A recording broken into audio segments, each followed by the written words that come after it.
Hello guys, welcome back to my channel. पिछले वाले video में हमने बात किया था टेस्टिस के स्ट्रक्चर के बारे में। आज हम इस वीडियो में बात करने वाले हैं टीएस ऑफ टेस्टिस। पिछले वाले वीडियो में हमने बात किया था कि ये जो टेस्टिस है ये स्क्रोटम के अंदर है। ओके, तो अब हम इस टेस्टिस के इनसाइड वाले स्ट्रक्चर की बात करेंगे। TS, transverse section. हमने सपोज दैट इस टेस्टिस को यहाँ से कट किया और कट करने के बाद हम इसे देखेंगे कि इसके अंदर कौन कौन से पार्ट्स हैं। ओके, तो it is surrounded by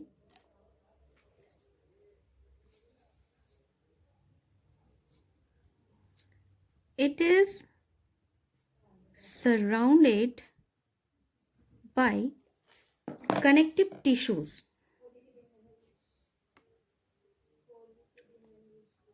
Connective tissues, okay, which is called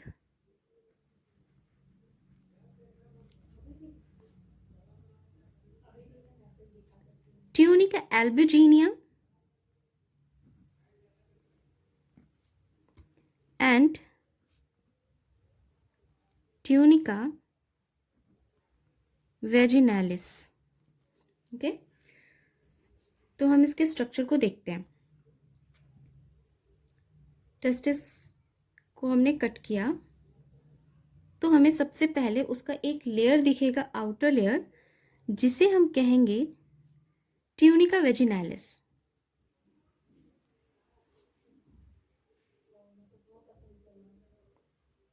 जो कि आउटर लेयर होता है। इस आउटर लेयर के इनसाइड कनेक्टिव टिश्यू के एक और लेयर मिलेंगे आपको, और इस लेयर को हम कहते हैं ट्यूनिका एल्ब्यूजिनिया। इस लेयर को हम कहेंगे ट्यूनिका एल्ब्यूजिनिया। ओके, अब इस टेस्टिस के अंदर बहुत सारे लोब्यूल्स प्रेजेंट होते हैं। इस टेस्टिस के अंदर छोटे छोटे 250 लोब्यूल्स प्रेजेंट होते हैं। टेस्टिस दो हैं, पेयर टेस्टिस हैं। एक टेस्टिस के अंदर 250 टेस्टिक्युलर लोब्यूल्स प्रेजेंट हैं, इस तरह से सेक्शंस हैं इसके अंदर, और इस सेक्शन को हम कहते हैं टेस्टिक्युलर लोब्यूल्स, जो कि एक टेस्टिस के अंदर 250 होते हैं। ओके, तो इसका नाम हो गया हमारा टेस्टिक्युलर लोब्यूल, जो कि 250 होता है ईच टेस्टिस।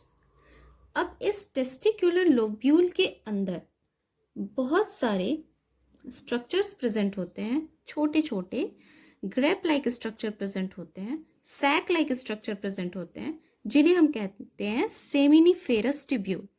इस तरह से सैक लाइक स्ट्रक्चर प्रेजेंट होते हैं। ये हर लोब्यूल में 2 से 3 प्रेजेंट होते हैं, बट क्योंकि यहाँ पर स्पेस की कमी है तो मैं यहाँ पर 1 और 2 ही बना रही हूँ, लेकिन ये हर एक लोब्यूल में 2 से 3 होते हैं। इन्हें हम कहते हैं सेमिनिफेरस ट्यूब्यूल, और ये सेमिनिफेरस ट्यूब्यूल ही वो जगह है जहां पर स्पर्म का प्रोडक्शन होता है। So seminiferous tubule is the site of spermatogenesis, means formation of sperm. So this is known as seminiferous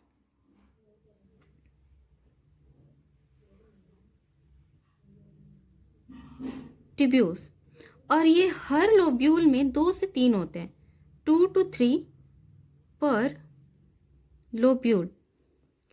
तो हमारे पास जो टेस्टिकुलर लोब्यूल है वो कितने हैं? 250, और हर लोब्यूल में ये 2 से 3 प्रेजेंट है। मीन्स इसको हम 3 से अगर मल्टीप्लाई करें तो कितने हो जाएंगे? 750 सेमिनिफेरस ट्यूब्यूल।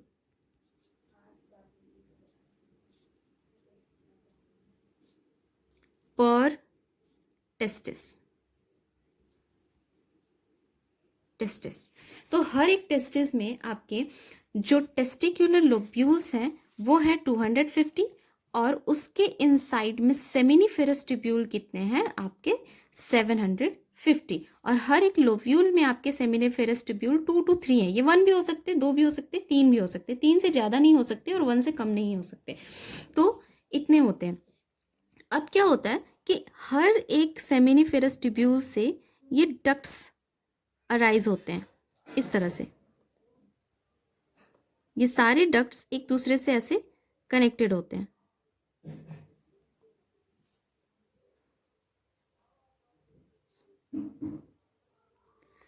तो इन डक्ट्स को हम कहते हैं, ये जितने भी डक्ट्स हैं, ये सारे डक्ट्स एक जगह पर जाके कनेक्ट हो जाते हैं।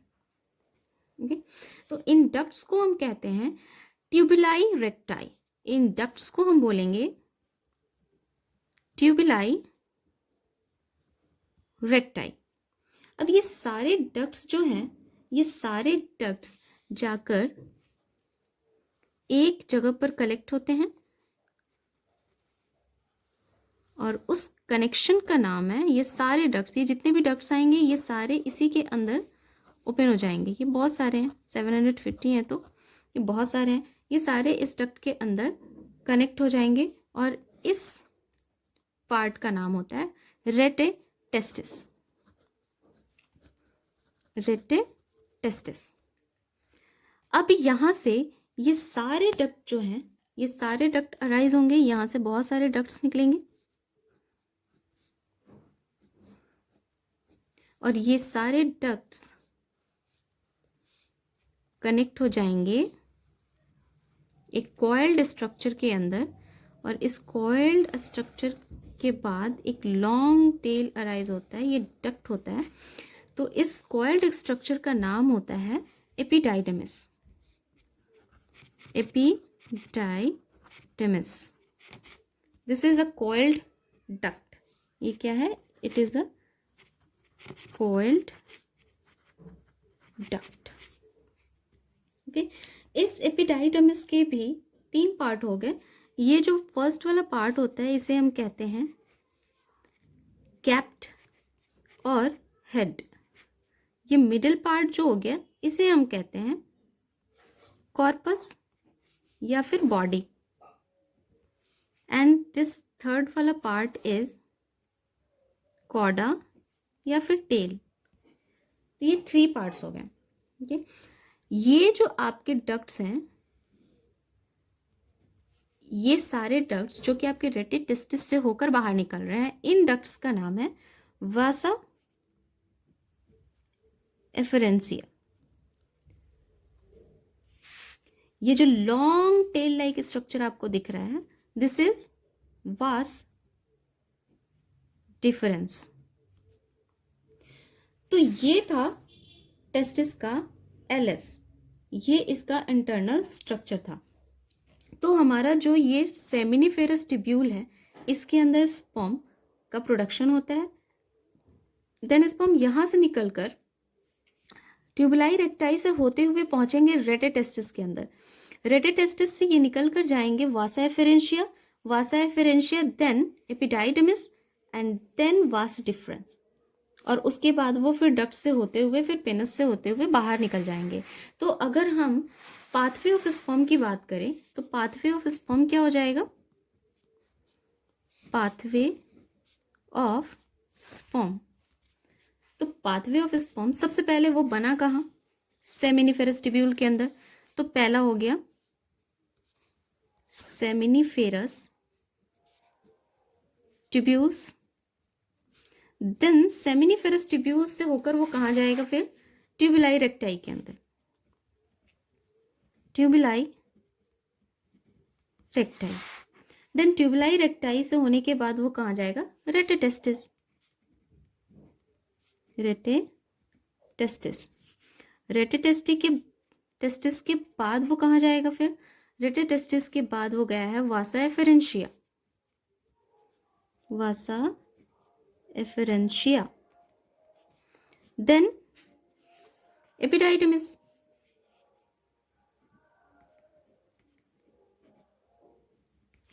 and finally then vas difference, vas difference। तो ये था हमारा पूरा टेस्टिस का टीएस। आई होप कि आप लोगों को ये स्ट्रक्चर समझ में आ गई होगी। तो सेमिनिफेरस ट्यूब्यूल, अगर हम साइट की बात करें कि स्पर्मेटोजेनेसिस का साइट क्या होता है, तो वो क्या हो जाएगा, site of spermatogenesis. Site of spermatogenesis. Spermatogenesis means formation और प्रोडक्शन ऑफ स्पर्म्स। क्योंकि ये हम बात कर रहे हैं मेल रिप्रोडक्टिव सिस्टम की और मेल गैमेट होता है स्पर्म, सो इसीलिए हम इसे कहते हैं स्पर्मेटोजेनेसिस। स्पर्मेटो मीन्स स्पर्मेटोजोआ, जिससे कि स्पर्म बनता है, एंड जेनेसिस मीन्स प्रोडक्शन। तो the site of spermatogenesis is seminiferous tubule. Okay,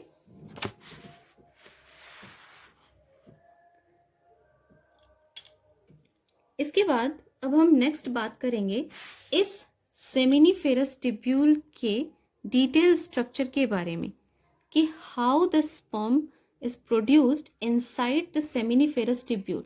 ये हमारा मेन पार्ट है, क्योंकि इसके अंदर ही स्पर्म का प्रोडक्शन होता है। तो हम देखेंगे कि स्पर्म इस सेमिनिफेरस ट्यूब्यूल के अंदर किस सेल से प्रोड्यूस होता है और इस सेमिनिफेरस ट्यूब्यूल का डिटेल स्ट्रक्चर कैसा। सबसे पहले हम सेमिनिफेरस ट्यूब्यूल बनाएंगे। हम सारे सेमिनिफेरस ट्यूब्यूल नहीं बनाएंगे, बिकॉज सेमिनिफेरस ट्यूब्यूल आपके 750 होते हैं, तो उतना तो हम नहीं बनाएंगे। हम एक में देखेंगे कि सेमिनिफेरस ट्यूब्यूल का स्ट्रक्चर होता कैसा है। आपके एनसीईआरटी में भी ऐसा डायग्राम दिया हुआ है, जिसमें कि ये एक सेमिनिफेरस पूरा पूरा स्ट्रक्चर है और ये कुछ उसके अगल बगल वाले सेमिनिफेरस ट्यूब्यूल हैं, जिसको हमने आधा दिखाया हुआ है ताकि आपको अच्छे से समझ में आ जाए। तो this one is the seminiferous tubule.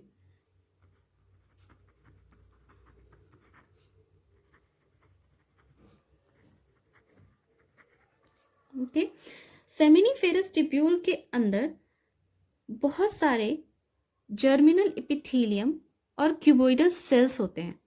ये पूरा इसके अंदर बहुत सारे ऐसे क्यूबोइडल सेल्स प्रेजेंट होते हैं।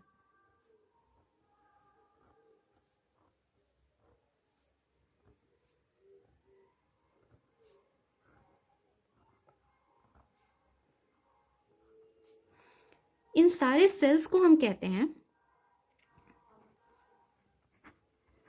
स्पर्मेटोगोनिया। स्पर्मेटोगोनिया इसका नाम है। ये जर्मिनल एपिथेलियम होता है,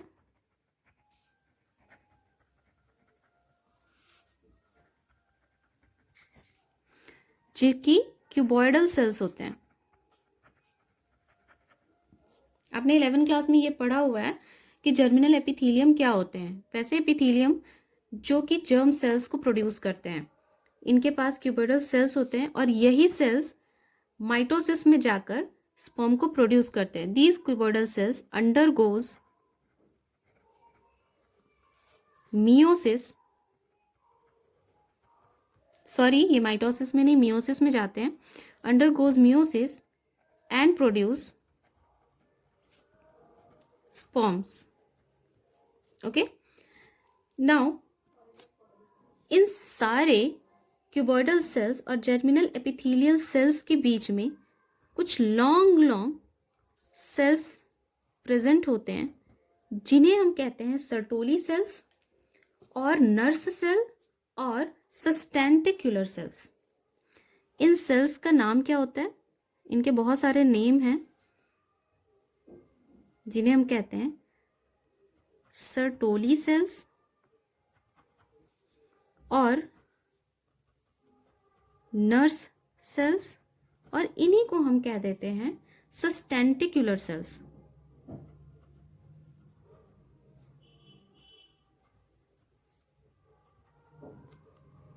इन सेल्स का मेन फंक्शन होता है नरिशमेंट प्रोवाइड करना।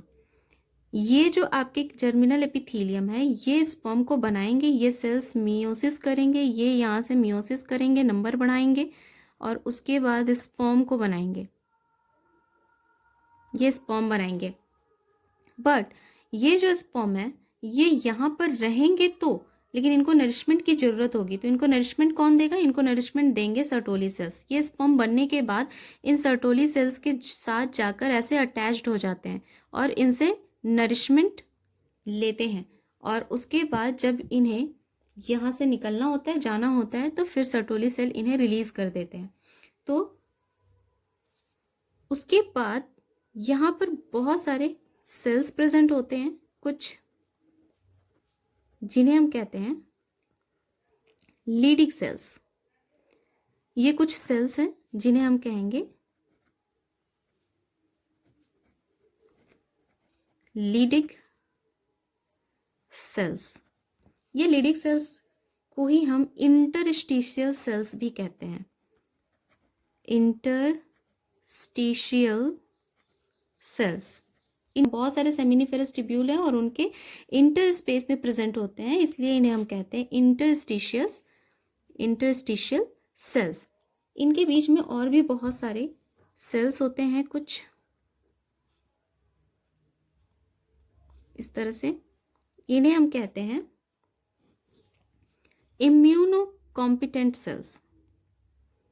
इम्यूनो कॉम्पिटेंट सेल्स, इनका काम होता है प्रोटेक्शन। इम्यूनो कॉम्पिटेंट नाम ही लिखा हुआ है, तो इम्यूनो कॉम्पिटेंट का मतलब है कि ये इम्यूनिटी प्रोवाइड कराएंगे। लीडिंग सेल्स का क्या फंक्शन होता है? ये लीडिंग सेल्स जो होते हैं ये इंडोक्राइन फंक्शन होते हैं इनके। ये टेस्टोस्टेरॉन रिलीज करते हैं, और टेस्टोस्टेरॉन ही वो हार्मोन है जो कि स्पर्म के प्रोडक्शन को इंक्रीज करता है, बढ़ाता है, और उस टाइम ही स्पर्म का प्रोडक्शन होता है। तो इनका मेन फंक्शन क्या होता है लीडिंग सेल्स का? ये आपके होते हैं endocrine in nature. These cells are endocrine in nature. Okay, ये सेल्स ये क्या करते हैं? Produces sex hormone, produces sex hormones, testosterone. Okay, Sertoli cells का फंक्शन क्या क्या होता है? सर्टोली सेल्स के फंक्शन होते हैं, लिख लेते हैं एक बार हम। Functions of Sertoli cells. सबसे पहले तो ये नरिशमेंट प्रोवाइड करते हैं, provide nourishment to the sperm and development of sperm। ये और क्या करते हैं? ये इनहिबिन को प्रोड्यूस करते हैं, प्रोडक्शन ऑफ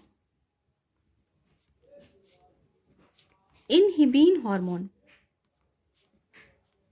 इनहिबिन हार्मोन क्यों प्रोड्यूस करते हैं? इनहिबिन का मतलब इनहिबिट करना, क्योंकि यहाँ पर टेस्टोस्टेरॉन को रिलीज किया जा रहा है through the leading cells. Testosterone के रिलीज होने का मतलब है मोर प्रोडक्शन ऑफ स्पर्म्स। लेकिन अगर पहले से ही ये सर्टोली सेल्स स्पर्म्स से भरा हुआ है तो हमें और स्पर्म्स की प्रोडक्शन नहीं करवानी है, लेकिन इन्हें ये नहीं पता है। ये तो ज़्यादा से ज़्यादा टेस्टोस्टेरॉन रिलीज करते जाएंगे और स्पर्म का प्रोडक्शन होता जाएगा, लेकिन इन्हें रोकने के लिए कि अभी हमें और स्पर्म्स की ज़रूरत नहीं है, अभी बहुत सारे हैं, ये जो सर्टोली सेल्स होते हैं ये रिलीज करते हैं इनहिबिन हार्मोन, और ये जाके टेस्टोस्टेरॉन के प्रोडक्शन को इनहिबिट करते हैं। तो it releases inhibin hormone to inhibit the production of testosterone. इसका और क्या काम है? इसका फंक्शन है रिलीज एंड्रोजन बाइंडिंग प्रोटीन। इसका और फंक्शन है release ABP, androgen binding protein. ये क्या करता है? ये भी कंसंट्रेट करता है टेस्टोस्टेरोन को inside the seminiferous tubule. It will concentrate